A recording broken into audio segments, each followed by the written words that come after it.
வாழை, கொட்டுக்காளி 2மே நான் ப்ரீமியர்ல பார்த்துட்டேன். போகும் இடம் வெகு தூரம் இல்லைன்னு ஒரு கொஞ்சம் லென்த்தான டைட்டில். ஆக்சுவலா என் படம் வந்தது நிறைய பேருக்கு தெரியவே செய்யாது.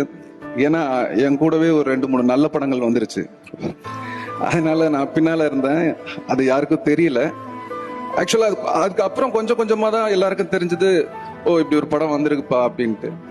அப்போ விஜய் சேதுபதி பிரதர் தான் கூப்பிட்டு ரொம்ப நல்ல படம் பண்ணியிருக்கீங்க அப்படின்னு சொல்லி பேசினாங்க. அப்பதான் எனக்கே நம்பிக்கை வந்தது, ஓகே நம்ம ஏதோ கொஞ்சம் நல்ல படம் பண்ணியிருக்கோம் போல இருக்கு அப்படின்ட்டு. இன்ட்ரெஸ்டிங்காக இருந்தது என்னன்னா, ஒரு ஊர்தி, அதாவது ஆம்புலன்ஸ்னு வச்சுக்கோங்களேன், பாடி எடுத்துகிட்டு போகிறது. அதில் விமல் இருக்கார், பக்கத்தில் கருணாஸ் இருந்தார். இவங்க 2 பேரும் பேசுறது இவர் மெட்ராஸ் பாஷை பேசுகிறாரு, அவர் திருநெல்வேலி பாஷை பேசுகிறாரு. ஒரு ஆம்புலன்ஸ் டிரைவரும் ஒரு கூத்து கட்டுற கலைஞர், இந்த 2